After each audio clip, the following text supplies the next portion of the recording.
Stiralkalarda kiyimlarni toza qilib har xil dog'larsiz yuvib beradigan rejim, ya'ni xlopik rejimi haqida gaplashamiz. Mana birinchi turibdi. Bu rejimning afzalliklari: temperaturasini o'zingizlar xohlagan temperaturada, ya'ni 20 gradusdan 95 gradusgacha o'zgartirsanglar bo'ladi. Bu rejim yagona rejim hisoblanadi. 95 gradusda yuvadigan. 95 gradus deyarli qaynoq suv degani. O'chimni ham mana 400 dan 1000 gacha o'zgartirsanglar bo'ladi. Palaskani beskladka bosib qo'ysanglar, uzoq vaqt davomida yuvganiga qaramasdan kirlarni hijimsiz qilib yuvib beradi.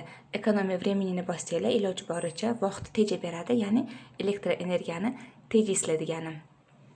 Endi bu rejimda qaysi kirlarni yuvsa bo'ladi?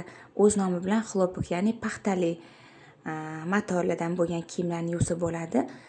Masalan, har xil rubashkalar yoki pastelni bilyo paxtadan bo'lgan yoki sochiqlar, detskiy kiyimlarni yuvsanglar bo'ladi. Qaysi kiyimlarni yuvsa bo'lmaydi? Sintetika matodan bo'lgan kiyimlarni yuvsa bo'lmaydi. Har xil plashovka, sportivkalar yoki plashovkali kurtkalar yoki sintetikadan bo'lgan paypoqlar, ko'ylaklarni bu rejimda yuvsa bo'lmaydi, chunki sintetika baland temperaturaga chidamsiz mato hisoblanadi. Endi bu rejimni yuvish vaqtini o'zingizlar belgilay olmaysizlar. Kirlarni kam ko'pligiga qarab kirmoshinani o'zi belgilab beradi.